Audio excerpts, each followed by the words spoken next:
We have a wonderful guest joining us this morning, my man, Matt McNeil. Good morning and welcome to Choose Views, Matt, from the Matt McNeil Show. How are you, man? I'm doing well, sir. First of all, an absolute privilege to be with you this morning. Thank you very much. I really enjoy it. Thank you. I'm glad to be here. Me too. I was like, I got to make sure. Monday, Matt's going to be out. We got to make sure we're squared away and ready to go. How was your weekend? How was your holiday weekend? It was fantastic. Small group this year, okay, but got the turkey soup. I made, of course, fantastic Thanksgiving. Got the turkey soup made. Got some time with the family. Was yours good too? Great time, and really enjoyed the fact that it was laid back, and then we had some, like you, just enjoyed it, and so I'm thrilled to death behind all that, and just happy that everybody was safe. And that's kind of what we want to try to do when we have some time away like that with family and friends, is be safe, lots of laughs, lots of good conversation, and that was the case for us. So that's a good thing. That's a good thing. It's really nice of them to give us some talking points this morning to go over. Another nice kind of light news weekend. Hey, guess what? Right into Monday. Here we go. Oh, man. Listen, man. I don't know where you sit on this. I mean, there's a couple things I know we're going to chat about this morning. Obviously, the big news item for so many people is President Biden pardoning Hunter. And then at the same time, we cannot get away from the crazy crew of people that are being, as I'm calling, suggested, not appointed, not selected, not approved to be part of the administration. But good God, Kash Patel. I mean, look, y'all.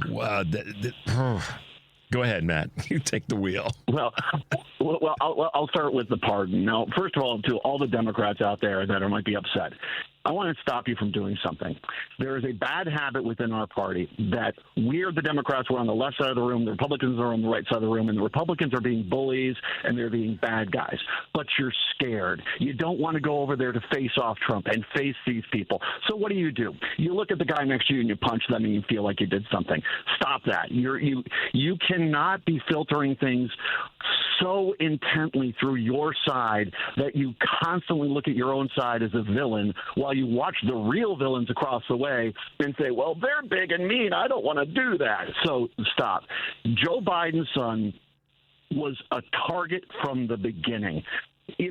I don't have any problem with this, considering we've heard the incoming Trump administration say not only were they going to prosecute him for, the gun charges, tax charges, they were going to reopen up the fraudulent, Ukraine charges again and try to prosecute him for that. There was going to be an entire wing of the DOJ that's going to be the Hunter Biden dog and pony show investigation wing. I do not have any problem with that. And Joe Biden understood that. That's why the pardon is basically for 10 freaking years. Because basically they're going to come after him. And it's going to be about pain and punishment. Meanwhile, Matt McNeil, the dude that is a convicted felon, i.e. Charles Kushner, is about to be an ambassador. And so people want to love that. I love the way you position that. I'm going to remember that one. You were sitting in a room, and rather than getting up and walking, listen, you and I, guys like Eric Grant from the family meeting, we would be the cats that would get up and say, let's go knock some tables over, because I'm not going to punch Matt. I'm not going to punch Eric. I'm going to go, not literally, I'm going to go punch the guy or the person over there that's trash talking our team. I'm not going to punch my own players. Let's go, man. Let's go get them. There's not enough of that. We rather turn the doggone bullets on ourselves rather than saying, we're going to go get them for talking about us. Exactly. And I appreciate you putting it that way. It's just this, it's about, we talk about communication, we talk about messaging. For goodness sakes, I mean, how many Democrats this last election cycle, and this is a major reason why things didn't go the way one wanted to go. How many moderate Democrats, their entire campaign was, I can't stand the Democrats. And you're like, what are you doing? What are you freaking doing? If that is your message, how do you think, A, you have any integrity, and B, you're helping any down-ticket races? All you're doing is basically sacrificing the party platform and the party nominees for your own agenda. And in the case where a handful of these moderates won, what's the arrogant stance they've taken since then? Well, you should have done it more like me. This was the most moderate Democratic campaign I've ever seen. Liz Cheney was out there. So you guys have to understand, the problem here is not that you need to start swinging haymakers at the guy next to you. You need to realize that you have to have a consistent party platform. You need to stick together, and you need to be able to get over yourself. Mm-hmm. Oh, Joe Biden is going to pardon Hunter. How dare he? I don't blame him at all. If I was in his same place, I'd do it in a heartbeat. I would do it in a heartbeat, considering the clown car brigade that's about to come in that door and how they are intentionally going to try to target him. I don't blame him at all. And so I think we have to learn how to focus our attacks and not be afraid to go out there and say, you know what? You can't have an absolute standard for your side while you watch basically the sewer creatures from, just taking over. And I'll get to them eventually. But one of our guys didn't dot an I or cross a T. Come on, you got to be a little bit. You have to understand that you can't be on such a high hill when you're basically facing off against what we're facing off against. And what's interesting, Matt, is that there's so many people who were, to your point about punching the guy or the gal on your own team. So while we're standing out in the front yard having a doggone stupid fight, the back door is wide open. And this is, I don't go down the road too often of doing what you and I say, the same thing we're saying we shouldn't do, which is to over criticize our party. But every now and again, I have to lean into this because it's where we lose ground. And that is, why are we fighting in the front yard over how tall the grass is? Meanwhile, the back garage, the back door is wide open, and they're just snatching all of our stuff. We should have our full I say this all the time. It's part of my promo. All of our players means all of our players. Front door, back door, alley, garage. Every part of your property politically needs to be lined up and protected. And that's one of the things that I've been trying to message since the election is, look, y'all, they're going to try to splinter us off. And we need to be elbows, locked arms tight, like folks marching across the bridge in Selma. That kind of force and unity, because they're trying to come after. And this is one of those examples, I think. I mean, your thoughts on that? Well, absolutely. No, you're spot on. I mean, let's look back at the election cycles here. What were the two worst election cycles prior to this election year for the Democrats? 2016, 2010. What happened both of those election cycles? The Democrats self-imploded. The Democrats ran against the Affordable Care Act back in 2010 and basically undermined any kind of message. And funny, all those same Democrats who badmouthed the Affordable Care Act, Obamacare back then, the day after the election were why weren't we campaigning with the Affordable Care Act? It's actually quite popular. Exactly, because the Republicans played you and you basically beat up yourself. Yep. Go to 2016. The indecisiveness within the party cost us the election. When have we done well? When we've had a unified message where everyone's on board. And I get it. We're all dreamers. We're all idealistic on the left side of the aisle. But you can't sit there and say, I'm going to forsake everything I've got because of this one issue, when the reality is, if you lose, regardless of what that issue is, you don't get the reality on the other side is far worse than anything the Democrats could come up with. And I understand sometimes the decision is bad decision and worse decision, but you have to understand the playing field here. And if you don't understand that and comprehend that completely before you head on out and vote or start your protest or start bad-mouthing the rest of the Democratic Party, well, then you're basically you're doing this to yourself, and it's one of the problems I have is that you have to have a better message. Take a look at Republicans. Republicans do not badmouth Republicans. They might say, you know what, I'm not on board with that. But the only Republicans that badmouth Trump are the ones that are retired, that are ones that are gone, the ones that are there saying, we'll look at this policy. We'll look at Kid Rock being in charge of the Health and Human Services or something. They'll look at this like with a straight face, even though no one that's sane would ever say that's a good idea. They'll look at it like, well, we'll have a discussion about this. You have to become better unified. And that's not about stifling you. Nope. It's about basically realizing your best chance at getting your agenda passed is with Democratic majorities, not sitting on the outside saying, they should have done everything I wish they had done. And you've got to get that under control. And it's and some of that is from the top, but some of it's also taking personal responsibility and understanding that, wait a minute, for us to get this, we have to do these things here, and however one is to define that. And yes, okay, guys who are listening, Matt and I have taken a few minutes to self-evaluate, to talk about the things that we know we as a party have been not so good at. We recognize that. It's not that our policies and our goals are not good. They are superb.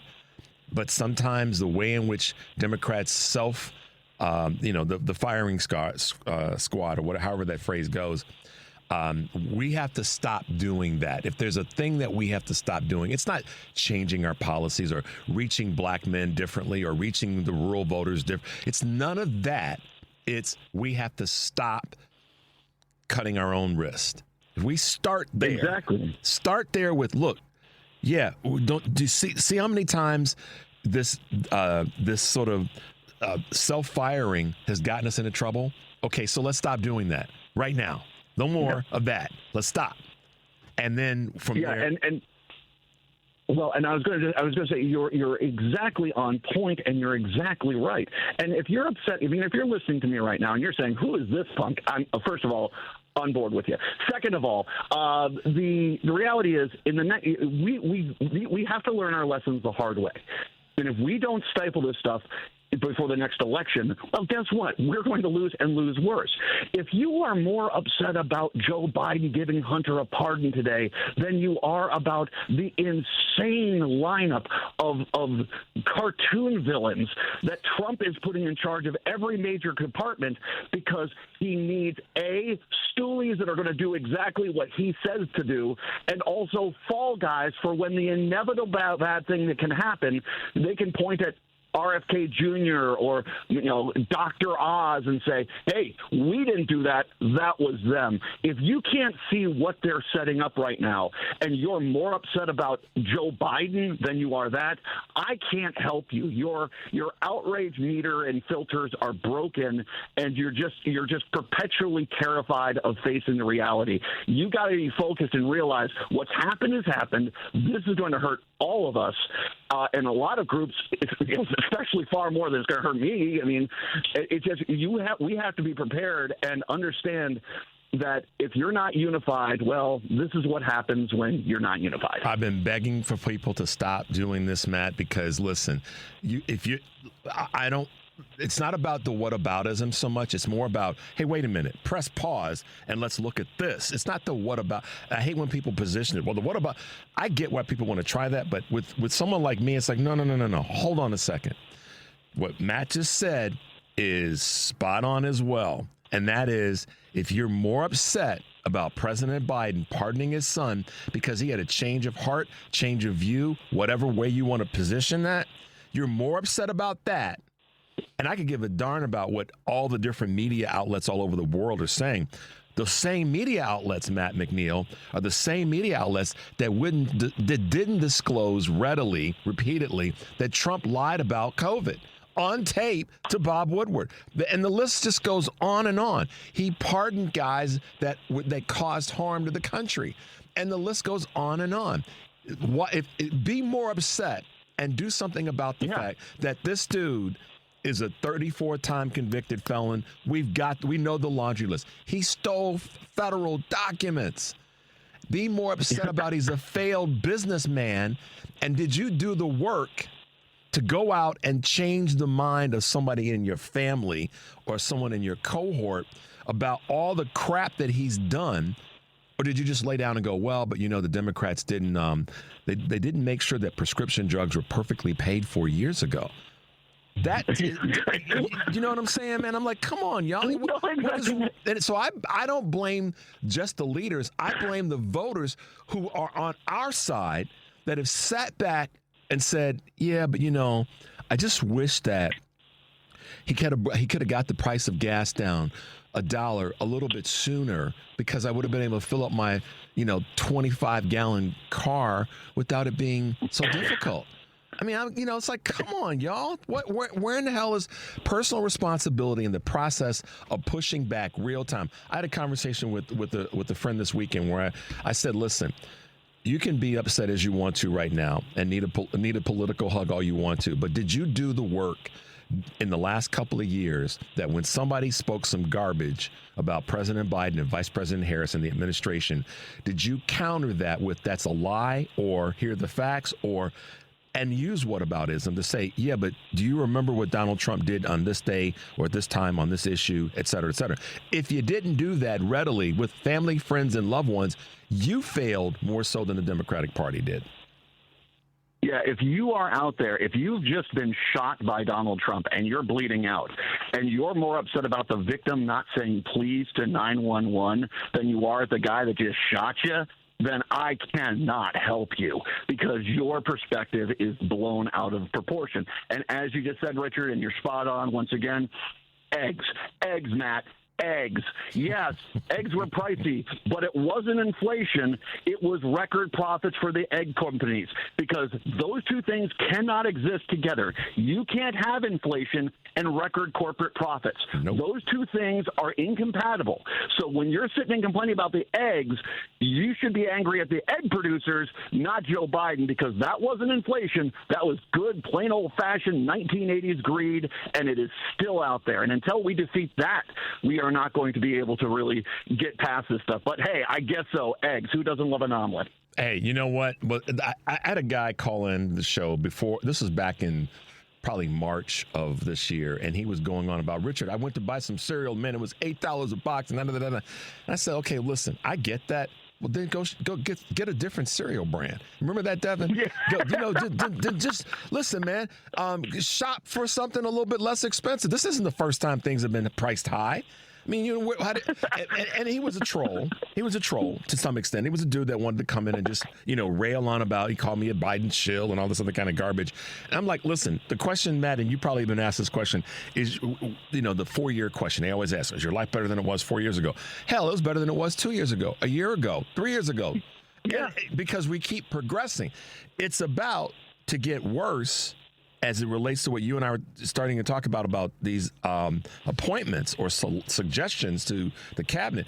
It's about to get worse. And I wonder how many people are going to be honest with themselves if the question's asked, not in 4 years or 2 years or 3 years, but in 6 doggone months. How's your life now? How's your family? Yeah. How those of you who said, yeah, they're gonna deport the bad people in my community. No, they might deport your behind too.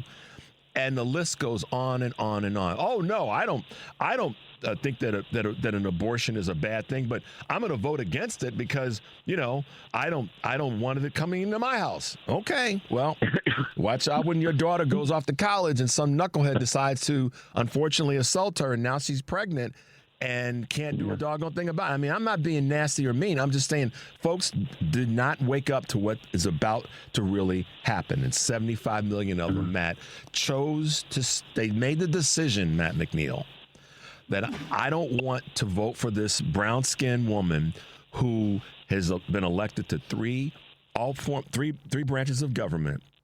I would rather go with this guy over here who's proven to me, if I paid attention or I'm honest with myself, that he can't run a damn thing. But I'm going to vote for that because I don't like women and I don't like folks with brown skin. That's what literally happened. Well, first of all, I want to just go back. $8 box of cereal? What kind of imported German gravel and twigs are you eating in the morning, dude? That's on you. That's more of a lifestyle thing. You need to see a doctor. That being said, I'm far more bothered by the 120 million people that did not vote, registered voter, people that could have voted in this country that did not vote because apparently there was something on TikTok or a video game or just a book they had to read that was less important.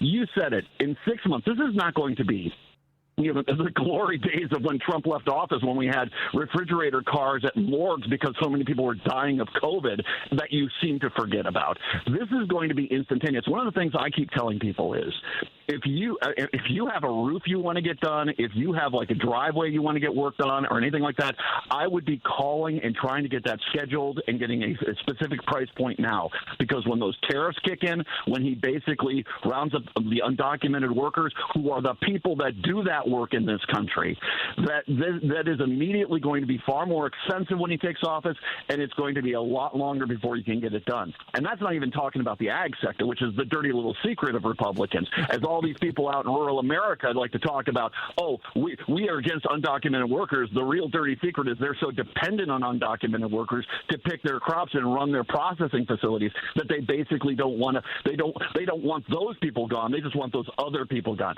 This is going to hurt everyone. And as you just said, Richard, in 6 months, this is going to be a nightmare. Yep. And that's why, circling back to where Matt and I kind of started on unity, is so important. And that is why we have to make absolutely certain we all do, if we are truly committed to this being as less painful as possible and an opportunity to move forward and change things in the midterms on a national level, is to get involved right now with local elections, local events, local organizations, arms linked, like crossing the bridge in Selma, and make sure that we don't get splintered off.